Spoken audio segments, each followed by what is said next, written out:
1821, this was purely Indian country. It is estimated that the first human activity in the Great Lakes region dates to 11,000 to 9,000 BC. These were the Paleo Indians, who were nomadic hunter-gatherers. But the first settlement here in the Grand River was about 1000 BC to 1000 AD. So our first known settlement, 2,000 years ago. So I have just compressed history from 4.5 billion years to our first known human settlement to 2,000 years ago. They were the Hopewell Culture. They left behind mounds which were raised a few feet above the surrounding ground. There were 46 mounds where Anabawan Park is today, in front of the Gerald Ford Museum. There were 46 and eating utensils. And as we move forward on the timeline, Algonquin peoples from the East Coast were driven west to Michigan when Iroquoian people migrated from central Canada and took the Algonquin original homeland. These people that moved here were the early ancestors of our local Ojibwa, that is the Chippewa, Odawa, that is Ottawa, and Potawatomi. These three tribes were kindred in blood, in tradition, in habits of life, and general appearance. They called themselves the Tribes of Three Fires. During the 1700s, it was the Ottawa who established villages along the Grand River, or what they called the Awashtanang. Now translated from Ottawa or Odawa, that means far away water, due to the river's length. The Ottawa traveled by canoe. They fished and hunted and transported their game on our beloved river. They raised primarily corn, but also melons, pumpkins, and beans, to which they added game of the woods and the fish from the river and connecting streams. There were more than 1,000 Native Americans living within the present limits of Kent County in the 1700s and early 1800s, and about 50,000 total in the Michigan Territory. But let's go back to those mounds. What about those 1,700-year-old mounds? Well, the Ottawa, when they moved into the area, they left those mounds alone. They respected, or maybe they feared them, but they instinctively understood them to be sacred. It was the curious and ever-efficient white man who opened up these mounds in the mid-1800s. The artifacts were mostly pillaged, and the dirt was used to fill in the swampy sides of the river. The eventual grading and working of streets on the west side of the rapids displaced the downtown mounds entirely. Thankfully, we are fortunate to have preserved a collection of 15 mounds further south, and that's a real photograph of further south along appropriately Indian Mounds Trail. That's along I-96. Called the Norton Indian Mounds. They were named after Captain Norton, who actually owned this land in the 1800s. In 1936, the mound area became a local park. It's an entry on the Michigan Register of Historic Sites. It's a designated National Historic Landmark. The Grand Rapids Public Museum owns the property at this time. But when you're driving north on the one-way on Indian Mounds Trail between Wilson and Market, this is part of the Kent Trail system. You can drive one way, you can walk and bike both ways, but drive one way north. You access it from Wilson. You can look for these mounds yourself. and you swear you see a lot more than 15. But that's because they're still in their natural state, and you can't really tell what's a mound and what's just a hunk of shrubbery. Well, next to come were the Europeans. Now, the first European explorer to visit the future state of Michigan was the Frenchman Etienne Brule, and that was in the year 1620, to give you some perspective. The first permanent European settlement in Michigan was founded in 1668 at, does anyone want to take a guess? Yes! Someone said Sault Ste. Marie, right? Good for you, sir. Oh my, your hometown? Oh, isn't it neat when we can connect this way? So, it was settled by Jacques Marquette, a French missionary. The French built several trading posts, forts, and villages in Michigan during the late 17th century. The most important fort, though, was Fort Pontchartrain de Detroit in 1701. As a result of the French-Indian War, the transfer of the control of the territory then went from French to English in 1760. The English surrendered the territory in 1796 following the American Revolution. By the early 19th century, fur traders and missionaries established a permanent post in the western area of the territory among the Ottawa. This place was here, in what is today Anabawan Bicentennial Park. But back then, it was Chief Noonday's village on the west side of the river. There were, in this village right here, about 500 Ottawa, or 50 to 60 huts. And what you see depicted in this painting is a true painting of early Grand Rapids. And that was in the span of about 20 years when the Native Americans and the little earliest Grand Rapids coexisted. Okay? About a 20-year period. And you are looking at what would be the east bank of the Grand River. You see, it was on January 11, 1805, that the Michigan Territory was established by President Thomas Jefferson, and the U.S. named Detroit as the capital of the U.S. territory.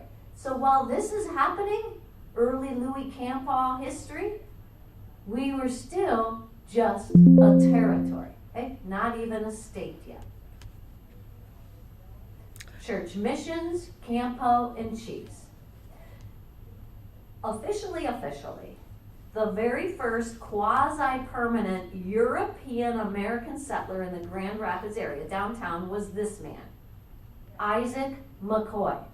He was a Baptist minister who was hired by the territorial governor, General Lewis Cass, to establish missions for Native Americans in Michigan. And this was an instrument of the trade of land.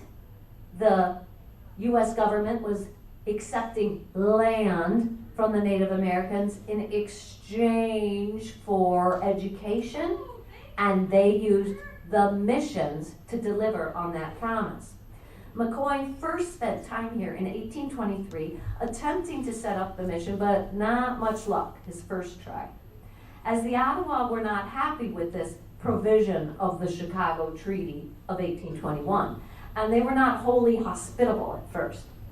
But by 1825, McCoy came back, he had more success, and he erected the first white man's structures in Grand Rapids on the west bank of the Grand River. A log cabin for himself, a log schoolhouse, and a missionary station called the Thomas Mission. Well, this man, the Reverend Leonard Slater, took over the leadership of the mission in 1827. And one of his earliest converts to the Baptist religion at that time was Chief Noonday himself, the leader of the village.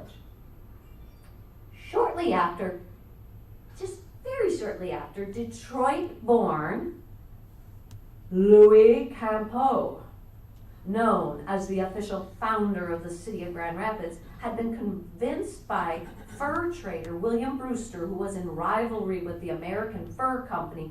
He convinced Louie to travel to Grand Rapids and establish trade here. So in 1826, at the age of 35, and I don't think that's what he looked like at the age of 35, but who knows, who knows. He bushwhacked his way across the state of Michigan, or at that time, the Michigan Territory. He spent a winter living with the Ottawa on the West Bank, learning their ways and language. Campo described the Native Americans as friendly and peaceable. He returned to Detroit, then came back in the spring of 1827 with his French-speaking wife. Do you remember her name? Sophie. And he brought $5,000 of goods to trade with the Ottawa. Campo built his crude cabin, his trading post, and blacksmith shop on the east bank of the Grand River, where today's Amway Grand Hotel now sits. Now, I just came from a walking tour where I was giving a group of retired school teachers a local history lesson, and we just looked, just an hour ago, or I guess a little more than that now, showed them this plaque on the side of the Amway Grand Hotel. It's a plaque we've all driven by hundreds of times. Well, it was directly across the river from Chief Noonday's village. The Native Americans traded fur, right, animal pelts, berries, and maple sugar for fancy goods, guns, ammunition, and what's the bad boy? Whiskey. You guys are the smartest ones I have ever spoken to. I guess I won't even need to give you the test afterwards. You already know it. Of the fur pelts, which animal skin was the most valuable? How about that one? Beaver. Oh my gosh. You've taken the class before. So Campo made Grand Rapids his permanent home and became prominent among the earliest pioneers. He acquired at least 3 nicknames. The Ottawa, they called him Wagoosh, meaning the fox, because he was a clever negotiator. His white critics called him the Mule, because he was so stubborn. And the settlers called him Uncle Louie, because he was generous and assisted so many individuals and families. Louie was joined in Grand Rapids by 3 brothers. One of them married his wife, Sophie's sister. Well, you had to do that because the dating pool was very small. Very, very small. Well, Louie died in 1871 at the age of 62. He is buried with his beautiful wife, Sophie, in the St. Andrew's Cemetery. It's behind lock and key. I'm going to have to get to know a Catholic so I can go see that cemetery. Because the rest of the cemeteries where I study the pioneers and are buried today are all open to the public. But I really want to go see Louie Campo's grave. Now, you might recognize this mural on the north side of I-196 at the Belknap neighborhood, so right across from the medical mile. And now you recognize that image is the photograph of Louie and Sophie. There aren't very many images of them, and so this artist obviously used the same image I did, and next time you pass, wave hello. Now let's talk about Chief Noonday. He had a very progressive attitude toward what was their inevitable future. He was an integral part of the successful trading and missionary relationships. As the chief of the upper village of the Rapids, he was a friendly, industrious Indian who always worked for the good of his people and was among the first to obtain the favor of these European settlers. He understood that cooperating with them was the future of the Native Americans. It was their survival, in fact. He fought hard to convince others and ease this transition within his own village. There was a gentleman who wrote about Chief Noonday, a historian at that time. His name was Henry Little of Kalamazoo. He once wrote this amusing description of Chief Noonday and his squaw. He said, "His Serene Highness, Mr. Noonday, was a tall, straight, well-proportioned, well-constructed specimen of the Anishinaabe race. He was reserved, solemn, demure, and dignified in his deportment." Well, that's very nice, a very nice compliment. But then he went on to say, "Her ladyship, Mrs. Noonday, was a short, dumpy, unassuming lady." Oh my goodness! And that's what's in our history book today. I think that's rude. So the chief died at Gull Prairie in 1840, and a plain stone slab marks his grave. He is remembered in Grand Rapids with his statue, but also at the Yankee Springs recreation area with a Chief Noonday hiking trail. Now the year 1831, now remember this would be Louie Campo, 1826, so by 1831, the Federal Survey of the Northwest Territory reached the Grand River. It set the boundaries for Kent County, which was named after prominent New York jurist James Kent. In 1832, a land office was established in White Pigeon. That land office still stands today. Campo, eager to be the first to purchase land in the Grand River Valley, became perhaps the most important settler when he bought 72 acres from the federal government for $90. 72 acres for $90. That's like $1.25 an acre. And he named his tract of land the Village of Grand Rapids. Now, in the spring of 1833, so 2 years later, Campo made his first sale. So he was no longer a fur trader, because for the most part we had decimated the fur population in the state of Michigan. So he became land developer because he owned all that land downtown. And his first sale was to this gentleman, Mr. Joel Guild, who traveled from New York with a large group of settlers. Maybe you studied them. They were called the Dexter Colony. Or if you're from Ionia, because half the group settled in Ionia, the other half came on to Grand Rapids. Guild built the first frame structure in Grand Rapids, constructed of lumber that was cut at the new Indian sawmill on the west side. So this is a really big deal, this first frame structure, because between 1826 and 1833, he lived in a crude log cabin. Okay? This historically special house was located where McKay Tower stands today. Wow. Guild, later in that house, became the postmaster. And this is an early sketch of what that house looked like on the land where McKay Tower is. And you notice the river is much wider at that point in history. So he was postmaster. He would receive the mail. It would be delivered monthly from the Kalamazoo area, monthly. Multiple other events happened at Guild's frame house, including the first non-Native American marriage in the city. His daughter Harriet wed Barney Burton, right off of, that's why we call it Burton Street. This house also hosted the first town meeting.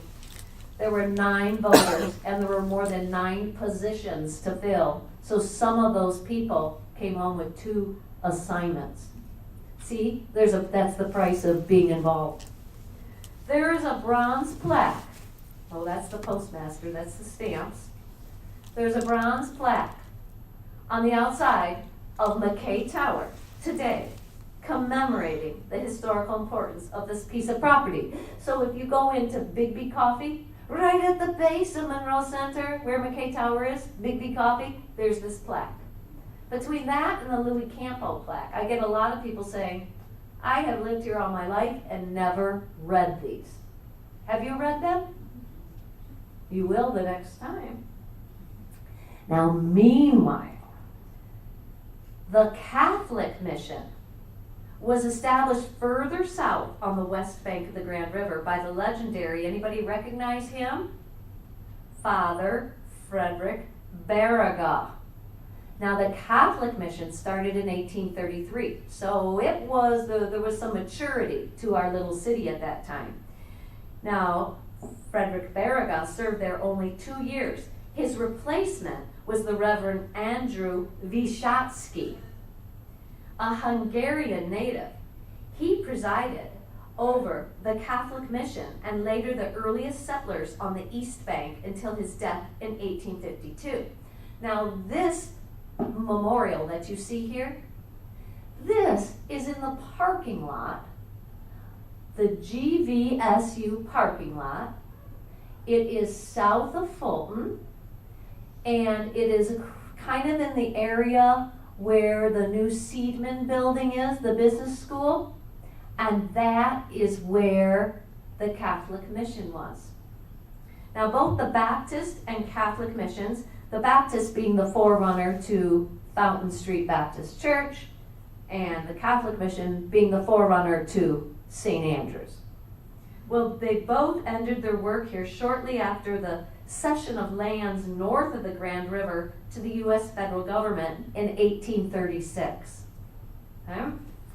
The Native Americans were assigned to reservations in other parts of the state and country.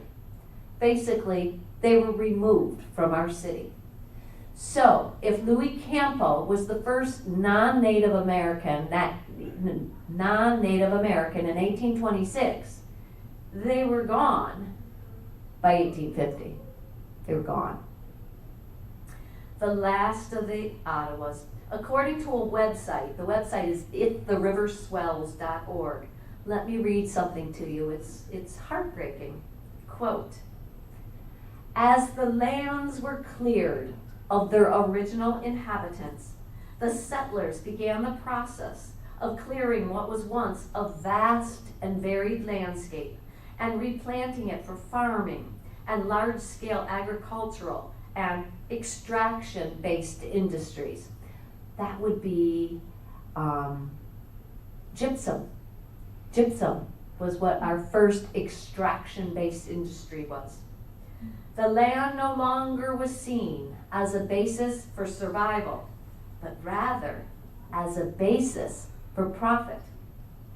The indigenous view of the land and that of the European settlers was in direct conflict, whereas the indigenous population sought to live in harmony with nature.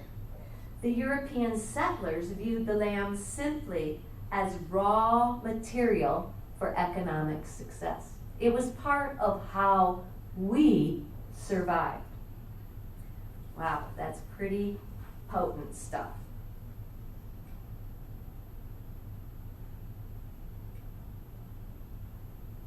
Well, will we be called Grand Rapids or Kent? You see, enter this man, Lucius Lion. Who's heard of him? You've heard the name. Did you know that he was the arch enemy of Louie Campo?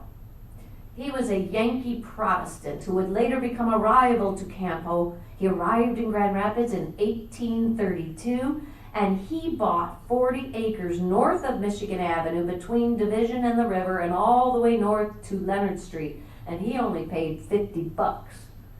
Joining with other landholders of land north, east, and south of the Campo Plat, Lion had a village of Kent plat recorded in 1836.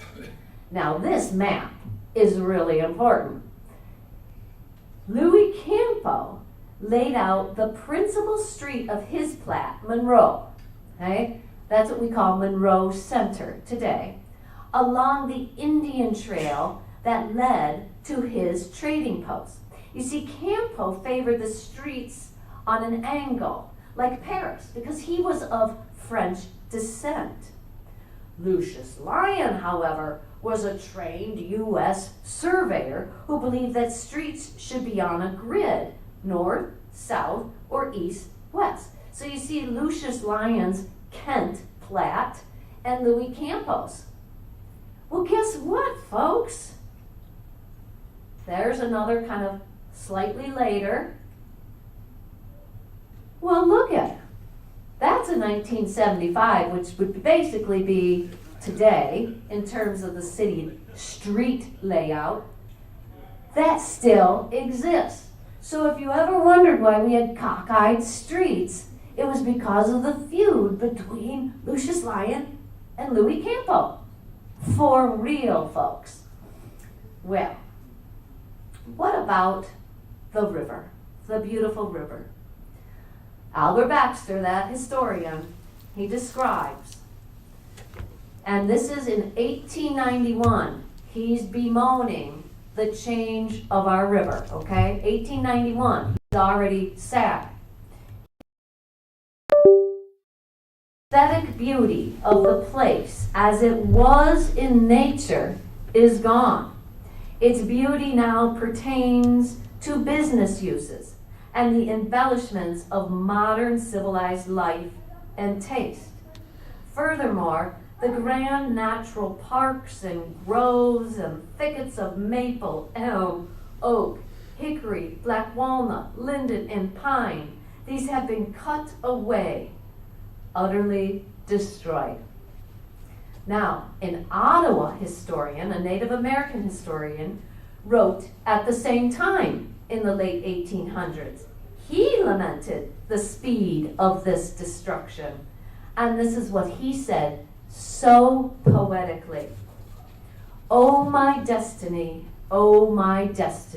how sinks my heart as I behold my inheritance all in ruins and desolation.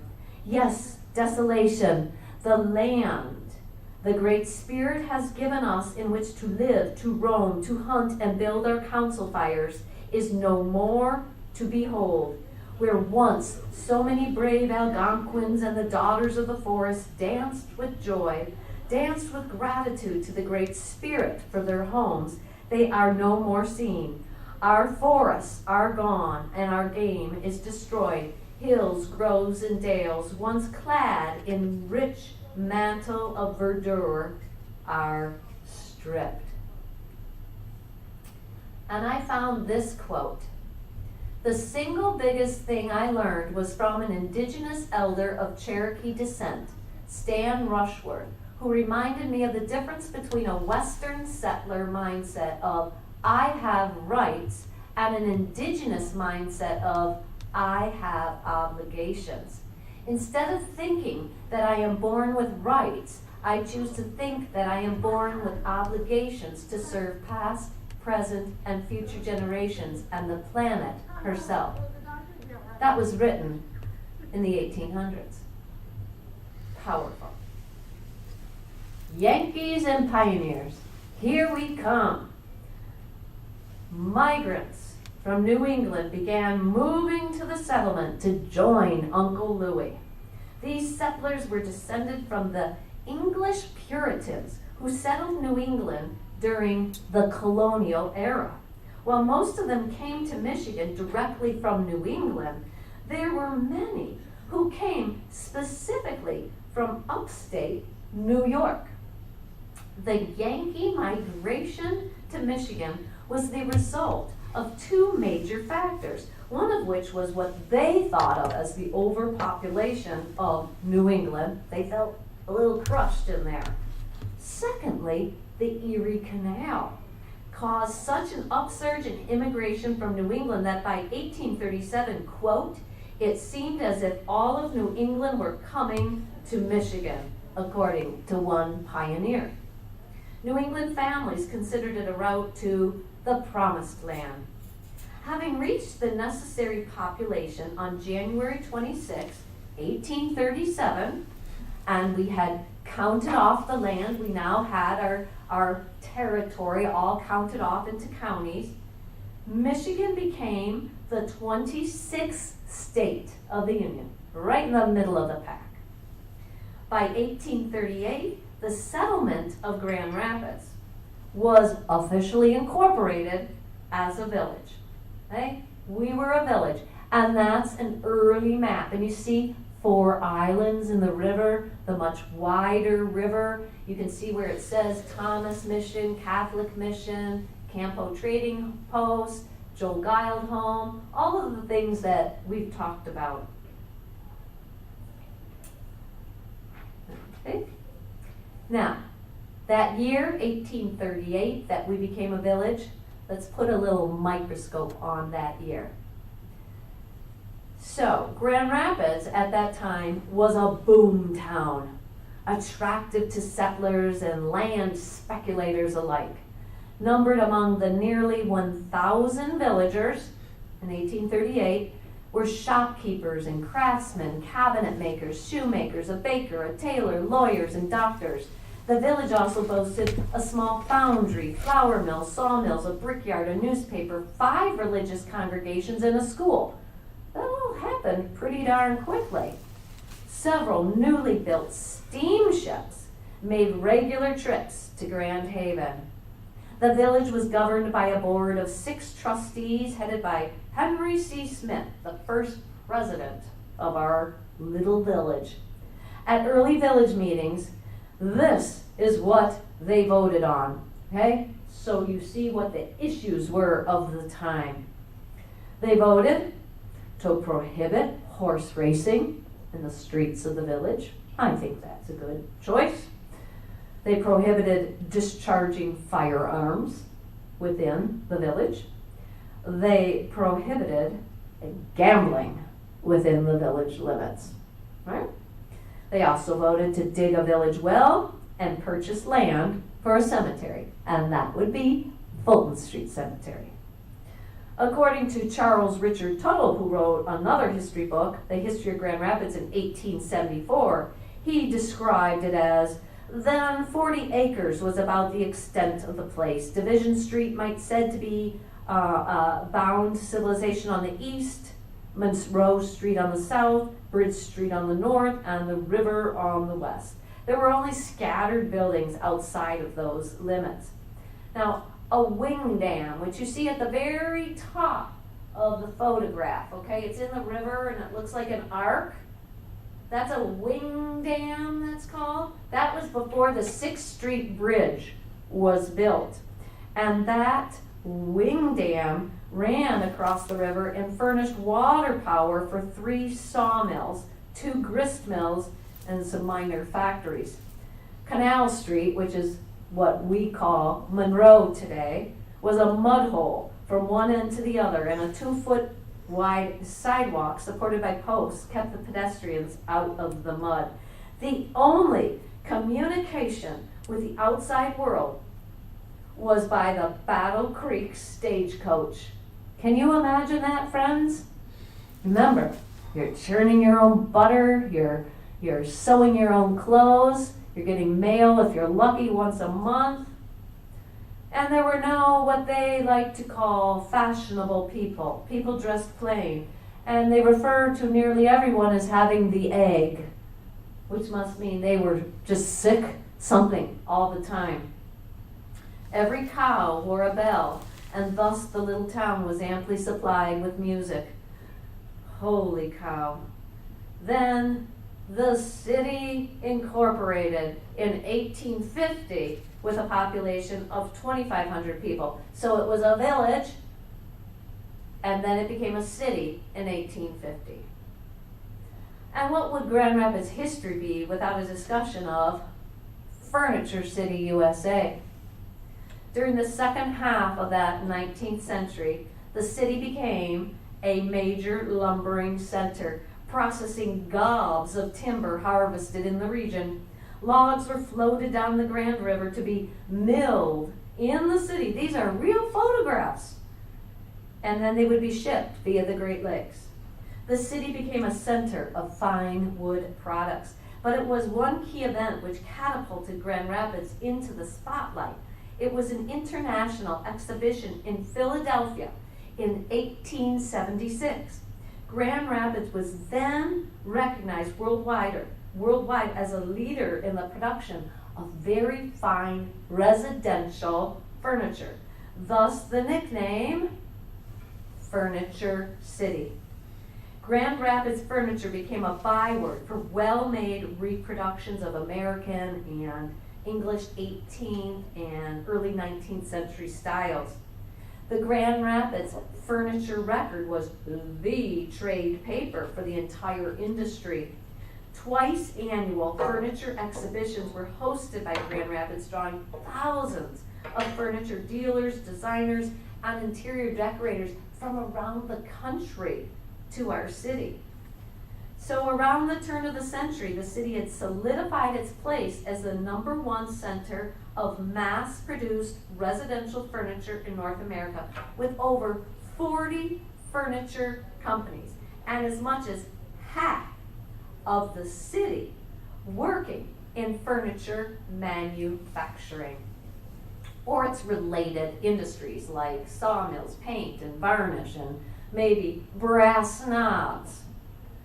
Unfortunately, its peak years were ended by the Great Depression and World War II, which saw the industry decline and the city subsequently diversified into other areas, though it remains a center today, of course, for office furniture giants like Steelcase, Hayward, and Herman Miller.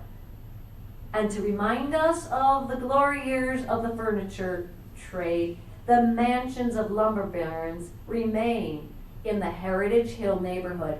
They are incredible remnants of that period in time.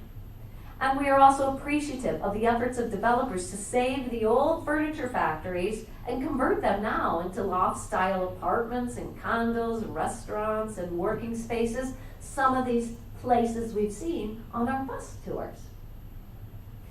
Now, there are 3 events in the history of our city that are particularly noteworthy.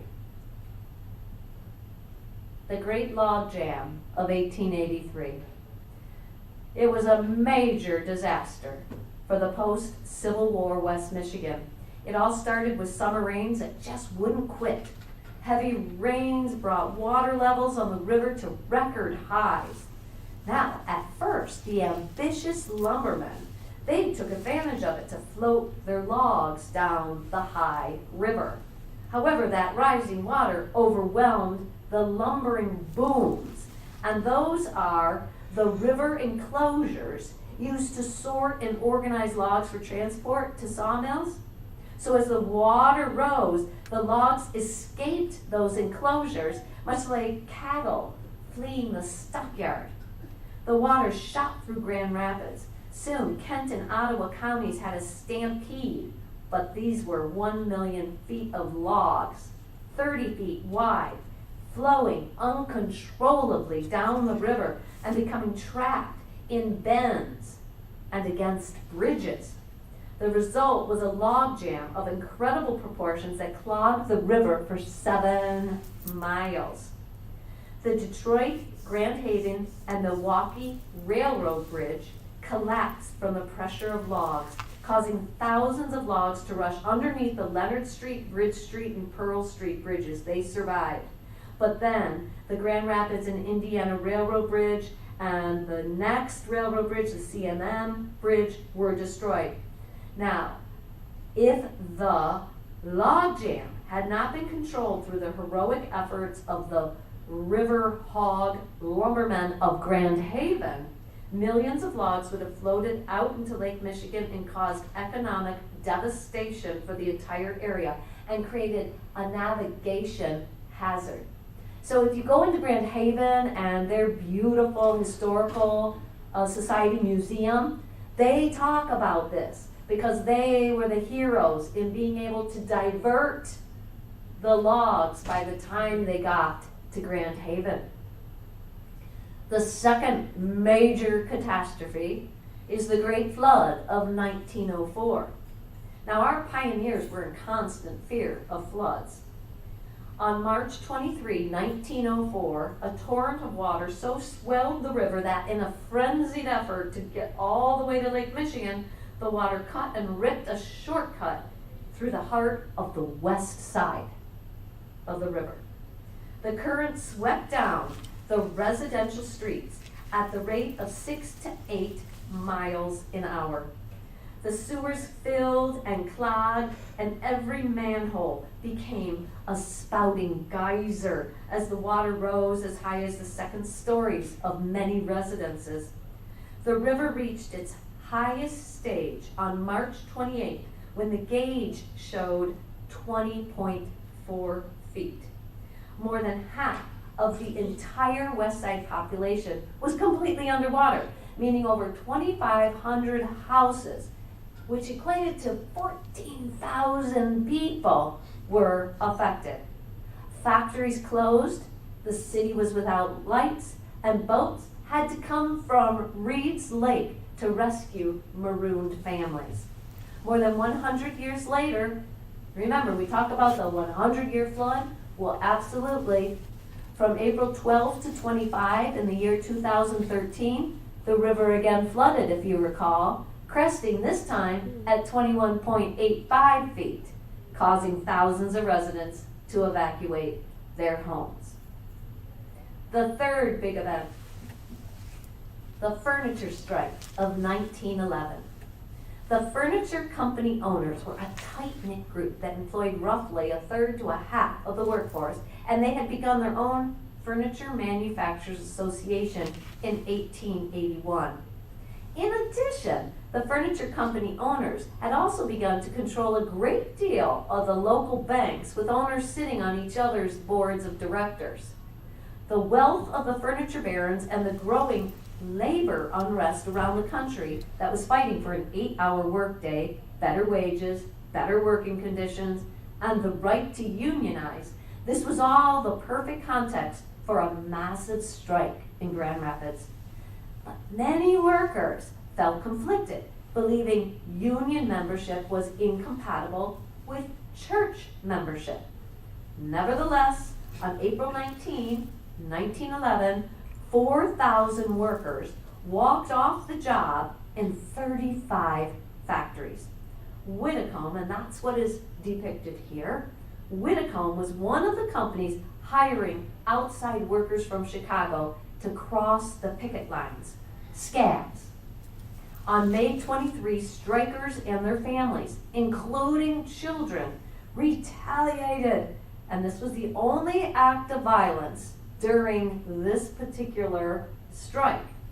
But they acted by retaliation by breaking every window in Whitcomb's 5th Street factory, and they stoned Harry Whitcomb's car. Ultimately, 6,000 workers striked. Now, the longer the strike, the greater the hardship on the community. The Christian Reformed Church was specifically opposed to strikes. They said it was for materialistic gain, not spiritual gain. So church leaders pleaded with the workers to end the strike. Ultimately, the strike lasted 4 months. That's 19 hard weeks, and neither side was really able to claim a decisive victory. The strike did pave the way for future worker improvements and future union organizing campaigns in Grand Rapids.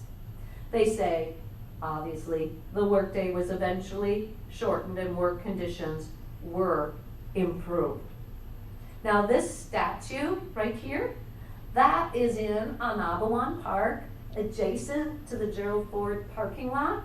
It's called the Spirit of Solidarity, and this was developed by Roberto Chenlo in 2007. It commemorates the furniture workers' strike of 1911.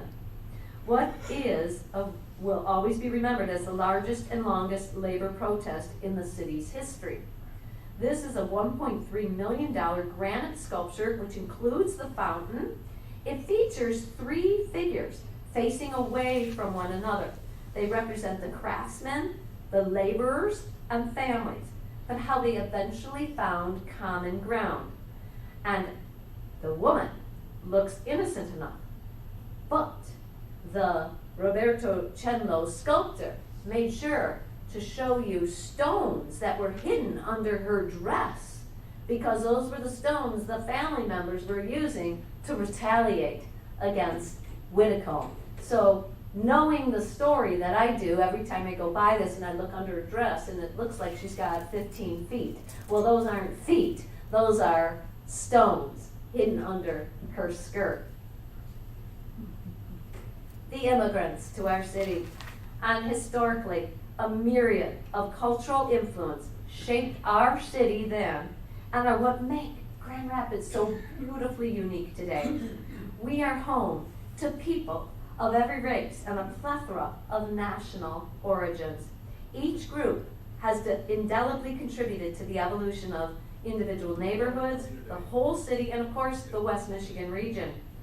Today, our living kaleidoscope is a vibrant, intensely colorful, and rich community because of the immigrants that came before us. So let's review the historic ingredients in this ethnic stew. We've already talked about the Native Americans. This is Nishnabegima.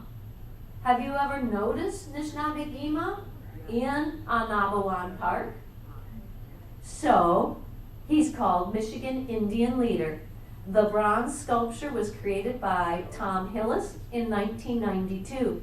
It was commissioned by the Indian Sculpture Advisory Committee of Elders from the Ottawa, Ojibwa, and Potawatomi tribe. It represents the native people of this land. Now he is depicted with his right hand raised in a gesture of peace. A peace pipe rests in his left hand. He wears Indian leggings and his hair is braided with feathers at the back. He was a gift to the city from Fred Meyer, one of his very first sculptural gifts to the city. So amidst the noise and traffic of the expressway, Nishnabegima faces the river, our past, but he looks toward Grand Rapids downtown, our future. Now, while the Native Americans were the indigenous, meaning first people here, they now represent only 1% of our population in Grand Rapids. And then we talked about our European heritage. Now, the unique character of our Grand Rapids neighborhoods today was shaped largely by successive waves of European settlers. Between 1830 and 1840, large numbers of Irish found work in Grand Rapids. They are remembered for digging the canals along the Grand River. The German settlers, and yes, they are with their beer in this photograph. The German settlers arrived in Grand Rapids in 1842. German immigrants dominated the west side population and lined Bridge Street with their homes and businesses. The local beer industry prospered because of the German-American thirst and talent for brew making. The Dutch is the largest European group to settle West Michigan and arguably made the largest impact. And the Dutch nationals started arriving in 1847. There they are. And our Jewish heritage, Julius Hausmann, this gentleman, is believed to be Grand Rapids' first permanent Jewish settler when he arrived in 1852 from Germany. He ran a tailoring company and served as our city's mayor. He was in the state house and in Congress. More German Jews followed, and by 1857, there was a total of 5 Jewish families. The number of Jewish families in Grand Rapids today is still a tiny minority. And our African American heritage. Few African Americans came to West Michigan until after the Civil War, fleeing Jim Crow discrimination in the southern states. Even then, the numbers were relatively small. It wasn't until the Great Migration from the rural South in the years between World Wars I and II that our African American numbers swelled.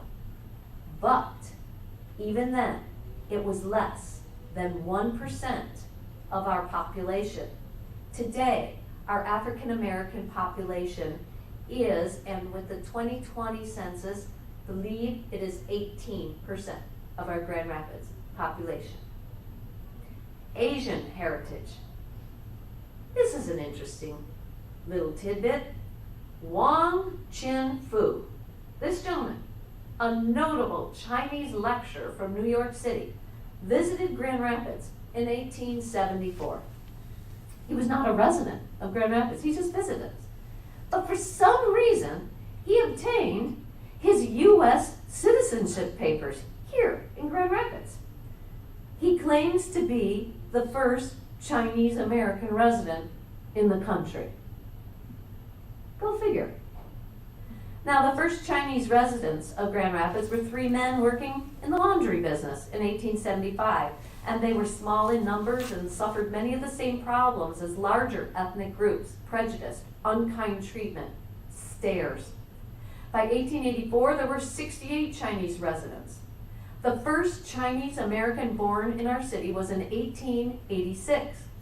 This photo, can you kind of make it out, is of Hong Far Lo restaurant on the second floor of what is now Mojo's Dueling Piano Bar at the northeast corner of Monroe and Pearl. So you see the Patman Hotel across the street. The restaurant was so successful that the Patman Hotel imported 2 Chinese chefs to add to their cuisine to compete with this local Chinese restaurant.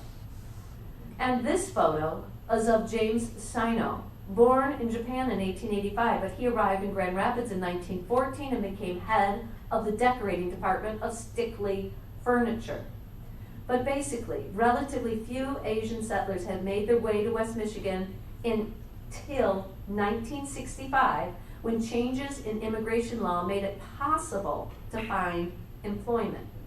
Beginning in the 1980s, Chinese American business owners developed a small Chinatown district along South Division, with shops and services catering to Asian tastes. Immigration in the 1990s brought professionals, professors, and researchers to West Michigan. 2% of our population are Asian Americans today, 2%. And then our Hispanic and Latino heritage. Well, the Latino or Hispanic community in Grand Rapids dates back only to the 1920s, when young men arrived to work in railroad jobs. Over the next few decades, they were joined by a relatively small number of seasonal workers, primarily from Mexico, who came to the area for the summer farm work and decided to settle here with their families. Like immigrants before them, these new arrivals settled among neighbors who looked and spoke like them. Granville Avenue served as the entry point for many Latinos. That's why it's called Cesar Chavez Drive today.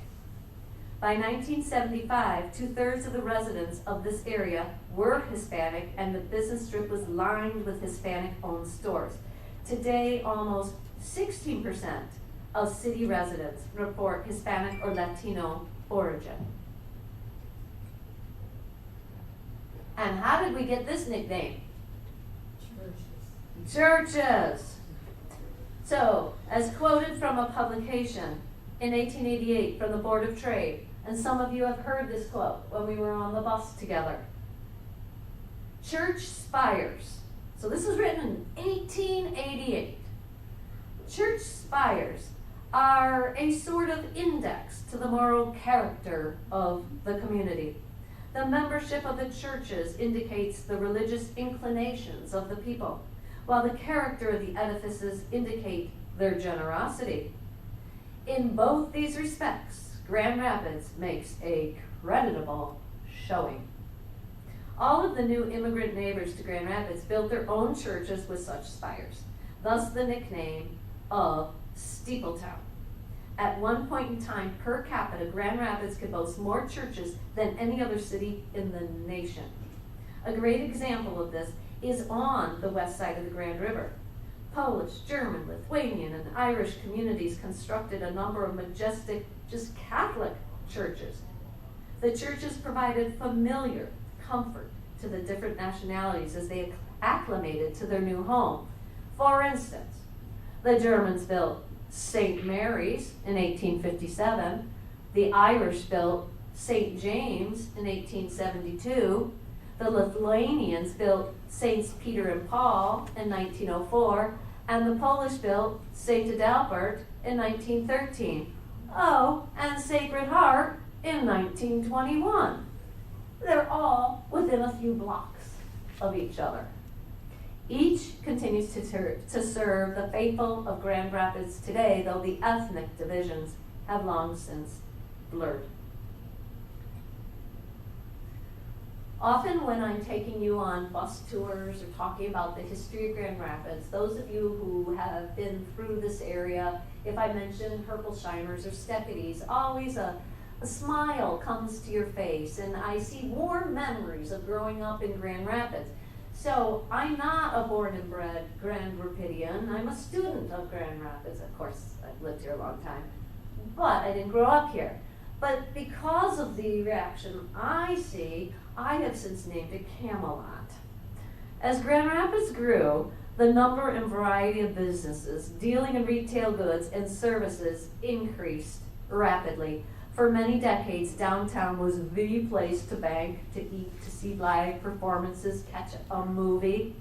By the 1950s, shopping in downtown Grand Rapids was a day-long adventure. Monroe Center was home to 3 homegrown department stores: Herpelsheimers, Stecketies, Wurzburgs, as well as Jacobson's, Sears, 4 large dime stores, and scores of specialty stores. Many of the early merchants that dominated Monroe, who were immigrants of various origins, could trace their roots to family-owned small dry goods stores of the 19th century.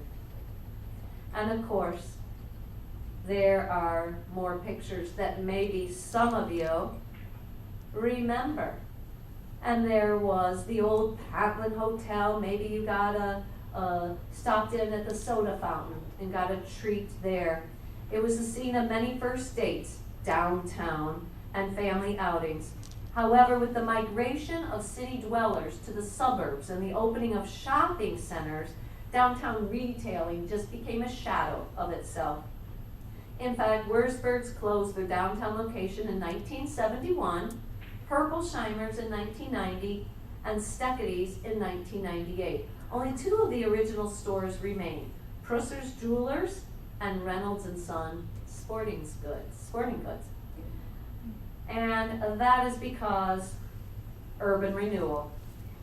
And that is because of this, the automobile. The expanding suburbs, they sucked the people living downtown. The cars. People needed garages now.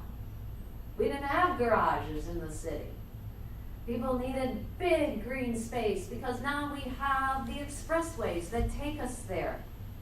As residents of the old walking neighborhoods moved to the suburbs, fewer and fewer shoppers spent their time and money in the central business district.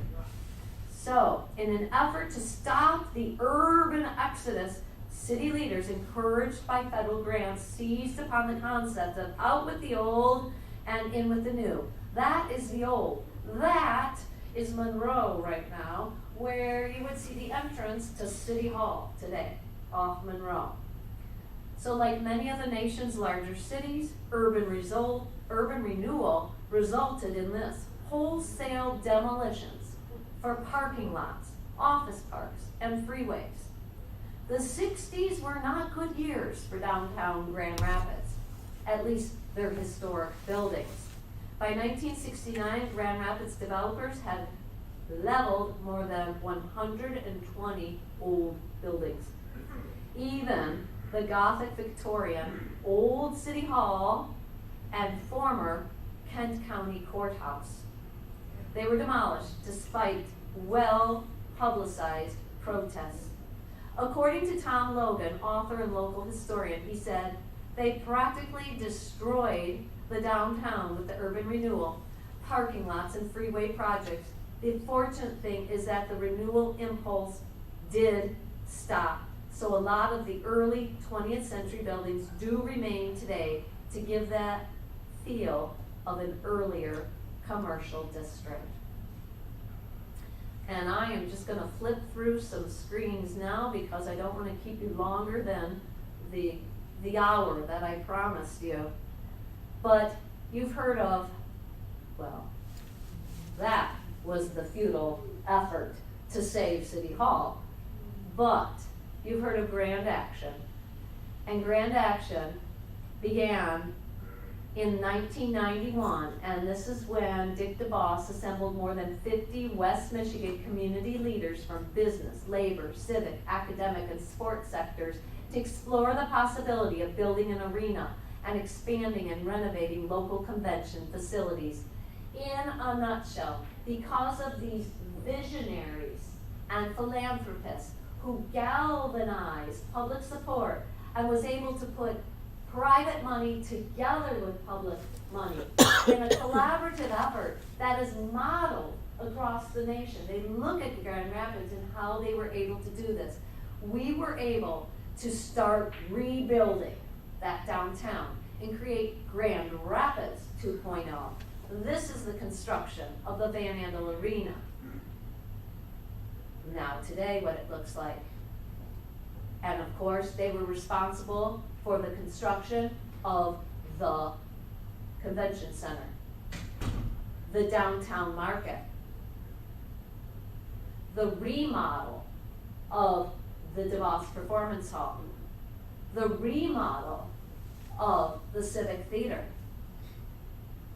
They were influential in bringing the Michigan State School of Medicine to downtown. These are all their projects. Now, they announced that they had gone quiet, if you recall. This was about 2016, because their members were gone. They were old. They were ready to pass the torch to the next generation of leaders in our city. But then, lo and behold, in 2018, they announced Grand Action 2.0, and the next generation has taken leadership with others, not just the familiar family names, but with others. And now they're working on big projects 20 years into our future, just like they had done 20 years ago. We are lucky. Our future is bright because of these visionaries and all the people that they work with throughout the city. Beer City, yeah. We claimed the undisputed title as Beer City, USA in 2012 and 2013 when the city only contained 17 breweries. Now there are about 37 breweries and brew pubs in the immediate city and 80 throughout West Michigan. So we showcase our world-class breweries through our Beer City Ale Trail. We are indeed a top brewery mecca in the U.S., and our Brusader program, which began in 2015, when that began was mostly Kent County residents collecting stamps from every brewery they went to, and then they could exchange it for, bling. They could get free t-shirts and things like that. Well, now that Beer City Brusader program is primarily people from outside of the state of Michigan who are coming to Grand Rapids for beer tourism. It's a big part of our identity now. We may not be Steepletown anymore, but we are Beer City, USA. And we are also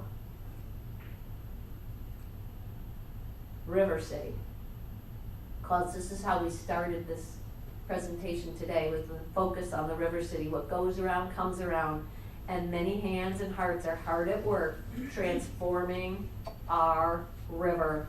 The dream is to restore the surging rapids, which will spur development for miles in either direction on both sides of the coursing water.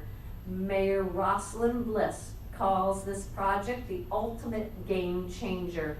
Citizens of Grand Rapids have had the awakening, understanding that the Grand River is our most important natural asset. And after all, it is our city's namesake. This is what's going to happen right here. The river. Restoration of the rapids. 12 years in the making now. 12 years since they had that original idea. Let's put those rocks back in the river that we took out in the mid-1800s. But it was a very positive Pandora's box that was open. It's not so easy just to put rocks back in the river, because if you do this, then this, and then if you do that, then this. So, many people are involved in this process. Permitting, the designing, the DNR, etc., etc. 12 years later, drum roll please, this summer, we might see the start of the first phase of it. We might actually physically see that they're going to be adding some water features.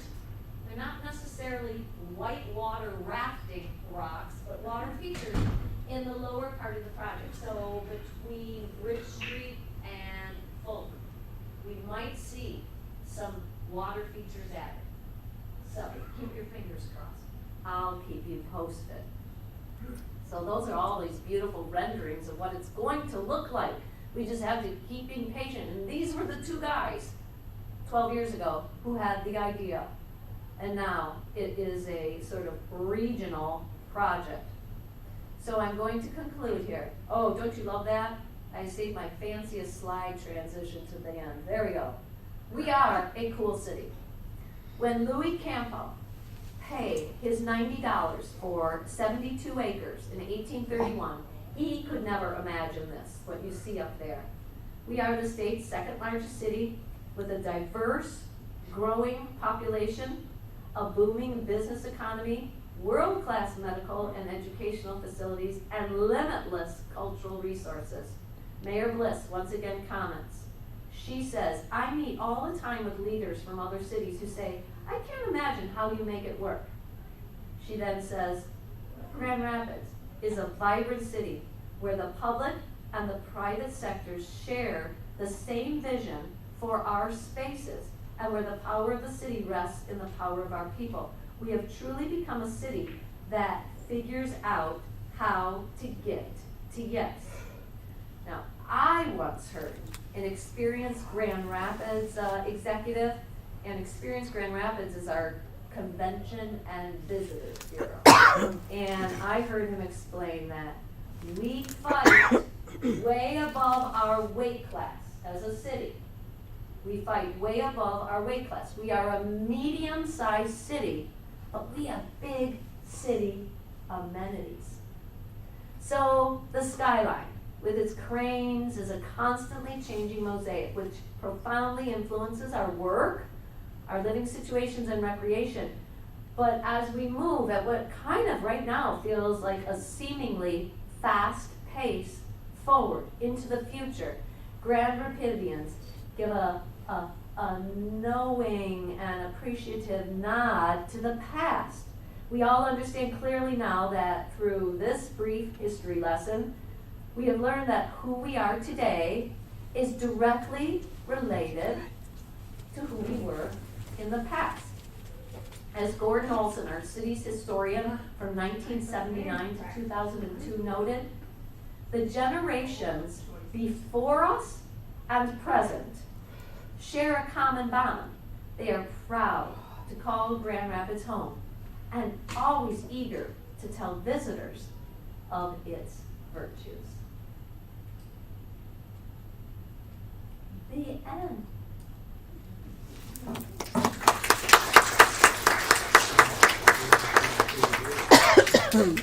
Well, do you have anything you want to say or comments? This was fantastic. Did you learn a little bit more about Grand Rapids? Yes. Very well done. Thank Very you. well done and a good review. A good review, I know. And that's just like a little scratch at the surface. But that's why I have the other thematically organized presentations, because they're a deeper dive into these areas. Yes, ma'am. Now, there are so many people who have given, and they have, you know, people give to causes, but they chose to put their money back in Grand Rapids. And of course the DeVos and the Mandel, but there are a lot of rich people who chose to put their money. You're absolutely right, and I have a presentation on time, talent, and